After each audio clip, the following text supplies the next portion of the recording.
ಅಣ್ಣವ್ರಿಗೆ ಏನೋ ಸ್ವಲ್ಪ ಬೇಜಾರಾಗಿತ್ತು ಅಂತ ಹೇಳಿದ್ರು, ಹೌದಾ ಸರ್? ನನ್ನ ಅದೃಷ್ಟ ಅದೆಲ್ಲ.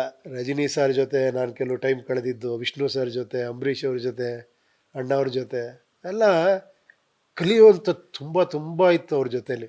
ನೀವು ಅಣ್ಣವ್ರ ಸಿನಿಮಾ ಯಾವ್ದು ಸರ್ ತುಂಬಾ ಇಷ್ಟಪಟ್ಟಿದ್ದು ಅಥವಾ ತುಂಬಾ ಮೆಚ್ಕೊಂಡಿದ್ದು ಅಥವಾ ಅವ್ರ ಹತ್ರ ಹೋಗಿ ಹೇಳಿದ್ದು, ಸರ್ ಈ ಸಿನಿಮಾ ನೋಡಿ? ತುಂಬ ಬೋರ್ ಆದರೆ, ತುಂಬ ಇದಾದರೆ ನನಗೆ ಬೇಜಾರಾಗೋದು ಅಷ್ಟೇ ಹೊಡೆದು, ನಾನು ಯೂಶಲಿ ಎಂಜಾಯ್ ಮಾಡ್ತೀನಿ ಎಲ್ಲ ಚಿತ್ರಗಳನ್ನೂ. ನಿಮ್ಮ ಹುಟ್ಟುಹಬ್ಬದ ಸಮಯ ಏನು ಹೇಳ್ತೀವಿ ಸರ್ ನಿಮ್ಮ ಅಭಿಮಾನಿಗಳಿಗೆ, ಫ್ಯಾನ್ಸ್ಗೆ? ನಾನು ಯಾವಾಗಿಂದಲೂ ಹೇಳ್ತಾ ಇದ್ದೀನಿ, ಹುಟ್ಟುಹಬ್ಬ ಅಲ್ಲ ಇದು ಅವ್ರ ದಿನ ಅಂತ.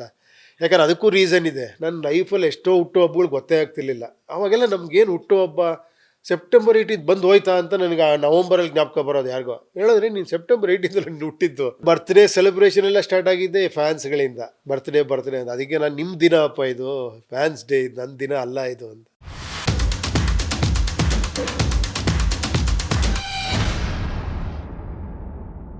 ಅಣ್ಣವ್ರಿಗೆ ಏನೋ ಸ್ವಲ್ಪ ಬೇಜಾರಾಗಿತ್ತು ಅಂತ ಹೇಳಿದ್ರು, ಹೌದಾ ಸರ್?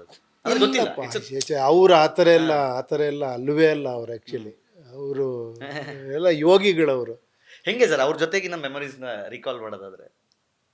ನಾನು ಒಂದೇ ಒಂದು ಇನ್ಸಿಡೆಂಟ್ ಹೇಳ್ತೀನಿ. ನಾನು ಕೇಳಿದ್ದು ಅವಾಗ ನಿಮ್ಗೆ ಅವ್ರ ಬಗ್ಗೆ ಗೊತ್ತಾಗ್ಬಿಡುತ್ತೆ, ಎಷ್ಟು ಫ್ಲಾಲೆಸ್ಸು, ಎಷ್ಟು ಯಾವ ಥರ ಹೃದಯ ಇರ್ಬೋದು ಅಂತ. ಯಾವುದೋ ಒಂದು ಪಿಕ್ಚರು ಪ್ರೊಜೆಕ್ಷನ್ ಆಗ್ತಾಯಿದೆ, ಎಲ್ಲ ಪ್ರೊಜೆಕ್ಷನ್ ನೋಡ್ರೋ ಒಂದು 50 ಜನ 100 ಜನ ಕೂತಿಯಾರ ಅಂದ್ಕೊಳ್ಳಿ, ನೀವೇ ಮಾಡಿದ್ದೀರಾ ಅಂದ್ಕೊಳ್ಳಿ. ಎಲ್ಲ ಪಿಕ್ಚರ್ ನೋಡಿಬಿಟ್ಟು ಪಿಕ್ಚರ್ ಎಂಡ್ ಆಗ್ತಿದ್ದಂಗೆ, ಕೀರ್ತಿ ಈ ಪಿಕ್ಚರ್ ದೇವರೇ ಕಾಪಾಡಬೇಕು ಅಂದರೆ ಹೆಂಗನ್ಸುತ್ತೆ ಎಲ್ಲರ ಮುಂದೆ ನಿಮಗೆ? ಹೇಳಿ ಅಲ್ವಾ? ಎಲ್ಲರಿಗೂ ಆ ಥರ ಆಗುತ್ತಲ್ವಾ, ಈ ಪಿಕ್ಚರ್ನ ದೇವರೇ ಕಾಪಾಡಬೇಕು ಅಂತ. ಅಣ್ಣವ್ರವ್ರಿಗೆ ಹೇಳಿದ್ರಂತೆ, ಕರೆಕ್ಟಾಗಿ ಹೇಳಿದ್ರಿ, ಎಲ್ಲ ಚಿತ್ರಗಳನ್ನು ದೇವರೇ ಕಾಪಾಡೋದು ಅಂತ. ಈ can you imagine the status of his mind? Flawless actually, ಹರಟೆ ಆಗದಿರೋವಂಥದ್ದು. ಅದರಲ್ಲೂ ಸತ್ಯ, ಅದು ಎಂಥ ಮನಸ್ಸಿರ್ಬೋದು ಅದು ಆ್ಯಕ್ಚುಲಿ.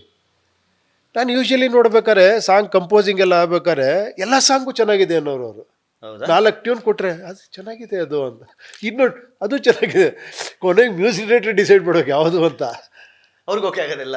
ಎಲ್ಲ ನಾನು ಅದೇ ಹೇಳಿದ್ದು ಇಲ್ಲಿ ಚೆನ್ನಾಗಿದ್ರೆ ನಿಮ್ಗೆ ಎಲ್ಲವೂ ಚೆನ್ನಾಗೇ ಇರುತ್ತೆ ನೋಡಿ, ಅದು ಆ ಥರ. ನನ್ನ ಅದೃಷ್ಟ ಅದೆಲ್ಲ.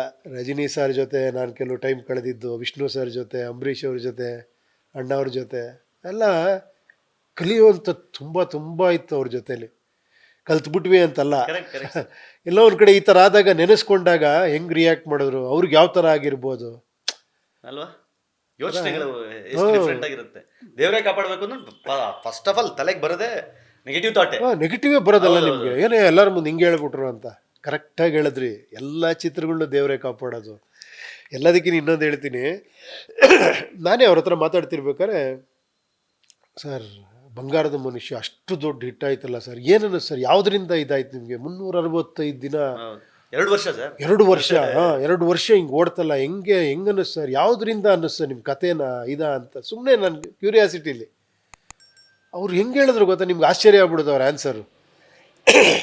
ಅದು ನಾವು ಹಳ್ಳಿಗಳೆಲ್ಲ ಶೂಟಿಂಗ್ ಮಾಡ್ತಿದ್ವಿ ನೋಡಿ, ಅಲ್ಲಿ ಎಲ್ಲ ಓಡಾಡ್ತಿರ್ತಾರಲ್ಲ, ಈ ಡೈರೆಕ್ಟ್ರ್ ಕ್ಯಾಮ್ರಾ ಇಟ್ಟಿರ್ತಾರೆ, ಅಸಿಸ್ಟೆಂಟ್ ಡೈರೆಕ್ಟ್ರು ಗಮನಿಸಿರಲ್ಲ, ಅಲ್ಲಿ ಯಾರೋ ಒಬ್ಬ ಹಂಗೆ ಪಾಸಾಗಿ ಹೋಗ್ಬಿಟ್ಟು ಅದು ನೋಡಿಲ್ಲ, ಅವ್ನು ಲಕ್ ಕೊಡದ್ಬಿಡ್ತು ಸಿನಿಮಾಗೆ ಅಂದರು.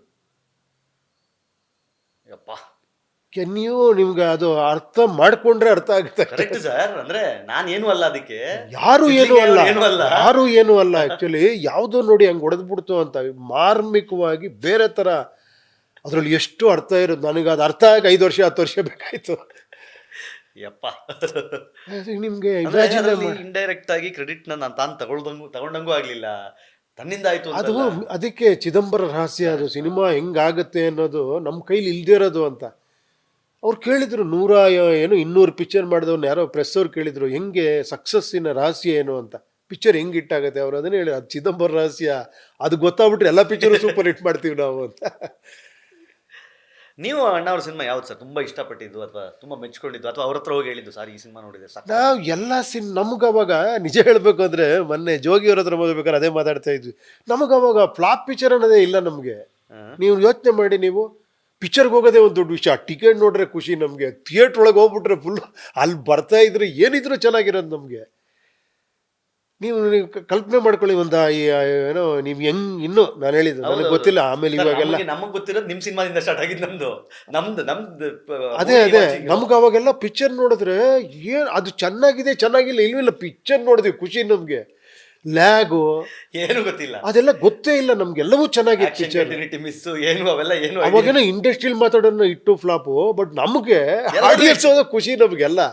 ಪಿಕ್ಚರ್ ಹೋಗೋದೇ ಖುಷಿ. ಸೊ ಅದಕ್ಕೆ ಮೊನ್ನೆ ಯಾರೋ ಹೇಳ್ತಾ ಇದ್ರು, ಈಗ ಪ್ರೇಕ್ಷಕರಿಗಿಂತ ಕ್ರಿಟಿಕ್ಸೇ ಜಾಸ್ತಿ ಆಗ್ಬಿಟ್ಟಿದ್ದಾರೆ ಅಂತ. ಸರ್ ಇಂಟ್ರೋಲಲ್ಲೇ ರಿವ್ಯೂ ಕೊಟ್ಬಿಡ್ತಾರೆ ಸರ್. ಅದೇ ಅದೇ ಹೇಳಿದ, ಅನಲಿಟಿಕಲ್ ಆಗಿ ನೋಡಿದಾಗ ನೀವು ಇದು ಚೆನ್ನಾಗಿದೆಯೋ ಚೆನ್ನಾಗಿಲ್ವೋ ಅಂತ ನೋಡೋದೇ ಮೊದಲನೇ ತಪ್ಪು ಆ್ಯಕ್ಚುಲಿ. ನಿಜ, ಹೌದು. ಸಿನಿಮಾ ಥರ ಸುಮ್ಮನೆ ನೋಡಿದ್ರೆ ಕೆಲವು ಸತಿ ನಿಮ್ಗೆ ಇಷ್ಟ ಆಗೋದು, ಕೆಲವು ಸತಿ ಬೋರಾಗಿ ಗೊತ್ತಿಲ್ಲ ನನಗದು. ಅದು ಯಾಕೆ ಚೆನ್ನಾಗಿ ಕಾಣಿಸಲ್ಲ ಅಂದ್ರೆ ಇವತ್ತಿಗೂ ಅದು ಎಂಜಾಯ್ ನಿಜವಾಳ. ನನಗೆ ತುಂಬ ಬೋರ್ ಆದರೆ, ತುಂಬ ಇದಾದರೆ ನನಗೆ ಬೇಜಾರಾಗೋದು ಅಷ್ಟೇ ಹೊಡೆದು, ನಾನು ಯೂಶಲಿ ಎಂಜಾಯ್ ಮಾಡ್ತೀನಿ ಎಲ್ಲ ಚಿತ್ರಗಳನ್ನೂ. ಬಟ್ ನಾನು ತುಂಬ ಸಿನಿಮಾಗಳು ಜಾಸ್ತಿ ನೋಡಲ್ಲ, ಎಲ್ಲ ಸೆಲೆಕ್ಟಿವ್ ಆಗಿ ಯಾವ್ದಾರ ಪಿಕ್ಚರ್ ನೋಡಿದಾಗ ಎಂಜಾಯ್ ಆ್ಯಕ್ಚುಲಿ. ಸರ್ ಇನ್ನೊಂದು, ನಿಮ್ಮ ಕೆರಿಯರ್ನಲ್ಲಿ ಬಹಳ ದೊಡ್ಡ ನಿರ್ಧಾರ ತರಲೆ ನನ್ನ ಮಗ ಸಿನಿಮಾ ಮಾಡಿ. ನನಗೆ ಅದೊಂದು ಕ್ಯೂರಿಯಾಸಿಟಿ ಇದೆ ಸರ್, ಹೆಂಗೆ ಅದು ಆ ಥಾಟ್ ಹೆಂಗೆ ಬಂತು, ಅವ್ರು ಹೆಂಗೆ ಬಂದು, ಜಗ್ಗೇಶ್ ಸರ್ ಹೆಂಗೆ ಬಂದರು? ಇಲ್ಲ, ಅದು ಹಂಗೆ, ಇದು ಕಾಶಿ ಸರ್ ಜೊತೆಲಿದ್ದಾಗ ಅವ್ರಿಗೆ ಅನ್ಸ್ಕೊಂಡು ಮಾಡಿ ಸ್ಕ್ರಿಪ್ಟ್ ಅದು, ಅವರಿಗೋಸ್ಕರ ಮಾಡಿದ. ಕಾಶಿ ಸರ್ಗೆ ಅವ್ರಿಗೆ ಮಾಡೋಣ ಅಂತ. ಅವ್ರು ಸಿಕ್ಕಾಪಟ್ಟೆ ಬ್ಯುಸಿ ಆಗ್ಬಿಟ್ಟಿದ್ರು, ಅವ್ರದ್ದು ಡೇಟೇ ಸಿಗ್ತಾ ಇರಲಿಲ್ಲ ಅಷ್ಟು. ಅನಂತನಾವಂತರ ಅವಳೇ ಹೆಂಡತಿ ಆದಮೇಲೆ ಬ್ಯುಸಿ ಆಗಿದ್ರು. ಹೌದು, ನಾನು ಇದ್ದೆ. ಅವರು ಫುಲ್ ಬ್ಯುಸಿ ಆದಾಗ ಆ್ಯಕ್ಚುಲಿ ಇವ್ರು ಯಾವುದೋ ಒಂದು ಸ್ಕ್ರಿಪ್ಟ್ ನನಗೆ ಡೈಲಾಗು, ಅವಾಗ ನಾನು ಎಲ್ಲ ಕಡೆ ಡೈಲಾಗ್ ಬರಿತಾ ಇದ್ದೆ, ಎಲ್ಲ ಪಿಕ್ಚರ್ ಡೈಲಾಗು ಹಾಡುಗಳು ಬರೆಯೋದು ಆ ಥರ. ಸೊ ಡೈಲಾಗ್ಸ್ ಬರಿಬೇಕಾದ್ರೆ ನಮ್ಮ ರಾಮಸ್ವಾಮಿ ಬಾಬು ಅವರು ಒಂದು ಕತೆ ಹೇಳಿದ್ರು, ಈ ಥರ ಈ ಪಿಕ್ಚರ್ ಅಮ್ಮ ಅಂತ. ನಾನು ಏನಮ್ಮ ಅದೇನೋ ಒಂಥರ ಅಷ್ಟು ಇದಿಲ್ಲಲ್ಲ, ಜಾಳಾಗಿದೆಯಲ್ವಾ, ನಾನೊಂದು ಲೈನ್ ಹೇಳಲ್ಲ ಹಿಂಗೆ ಅಂದೆ. ಹೇಳಮ್ಮ ಅಂದ, ಫ್ರೀ ಆಗಿದ್ನಲ್ಲ, ಹೋಗೋಬ್ಬ ಫ್ರೆಂಡ್ಸ್ ಥರ ನಾವು ಅವಾಗೆಲ್ಲ ಒಂದೇ ಏಜು ಆ ಥರ. ನಾನೊಂದು 5 ಸೀನ್ ಹೇಳಿದೆ ಅಷ್ಟೇ ಅವನಿಗೆ. ನಿಲ್ಸಮ್ಮ ಅಂದ, ಈ ಸಿನಿಮಾ ನಾವು ಮಾಡ್ತಿದ್ದೀವಿ ಅಂತ. ಫುಲ್ ಪಿಕ್ಚರ್ ಕಥೆನೂ ಕೇಳಲಿಲ್ಲ ಅವನು. ಹೌದಾ? 5 ಸೀನ್ ಕೇಳ್ತಿದ್ದಂಗೆ, ಇಲ್ಲಮ್ಮ ಇದನ್ನು ನಾವೇ ಮಾಡ್ತೀವಿ, ಈ ಕತೆ ನಮಗೆ ಕೊಟ್ಬಿಡು ಅಂತ. ನಾನು ಕಾಶಿ ಸರ್ ಜೊತೆ ಮಾಡಿದ್ದಲ್ವಾ, ಅವ್ರದ್ದು ಮನಸ್ಸಲ್ಲಿ ಇಟ್ಕೊಂಡು ಅವ್ರನ್ನ ಹೆಂಗೆ ಕೇಳಿದೆ ಅಂತ ಅವ್ರ ಹತ್ರ ಹೋಗಿ ಕೇಳಿದೆ, ಸರ್ ಈ ಥರ ಒಂದು ಕತೆಗೆ ಕೇಳ್ತಾ ಇದ್ದಾರೆ, ನಾನು ನಿಮ್ಮನ್ನ ಇಟ್ಕೊಂಡು ಮಾಡಿದ್ದೆ, ನಾವು ಮಾಡಲಾ ಅಂತ. ಅವ್ರು ಒಂದ್ಸರಿ ಥಿಂಕ್ ಮಾಡಿದ್ರು, ನೀನು ಒಳ್ಳೇದಾಗತ್ತಲ್ಲ ನಾ ಮಾಡೋಗು ಅಂದರು. ಅದು ನಿಜವಾದ ಆಶೀರ್ವಾದ. ಅದಕ್ಕೆ ಗುರುಗಳು ಅನ್ನೋದು. ಹಂಗೆ ಶುರುವಾಯಿತು. ಜಗ್ಗೇಶ್ ಅವ್ರು ಹೆಂಗೆ ಬಂದರು ಸರ್ ಸಿನಿಮಾ ಒಳಗೆ?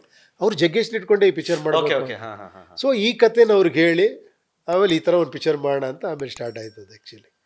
ಓಕೆ ಸರ್, ಈಗ ನಿಮ್ಮ ಹುಟ್ಟುಹಬ್ಬದ ಸಮಯ ಏನು ಹೇಳ್ತೀವಿ ಸರ್ ನಿಮ್ಮ ಅಭಿಮಾನಿಗಳಿಗೆ, ಫ್ಯಾನ್ಸ್ಗೆ? ನಾನು ಯಾವಾಗಿಂದಲೂ ಹೇಳ್ತಾ ಇದ್ದೀನಿ, ಹುಟ್ಟುಹಬ್ಬ ಅಲ್ಲ ಇದು ಅವ್ರ ದಿನ ಅಂತ.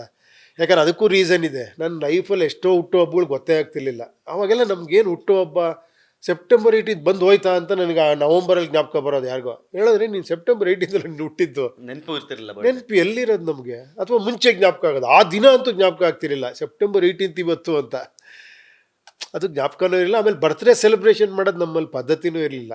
ನಮ್ಮ ಮನೇಲೂ ಕೂಡ ಅವೆಲ್ಲ ಏನು ದೊಡ್ಡ, ನಮ್ಮಲ್ಲಿ ಯಾವತ್ತೂ ಸೆಲೆಬ್ರೇಟ್ ಮಾಡಿಲ್ಲ, ಯಾರ ಬರ್ತ್ಡೇನೂ ಸೆಲೆಬ್ರೇಟ್ ಮಾಡಿಲ್ಲ.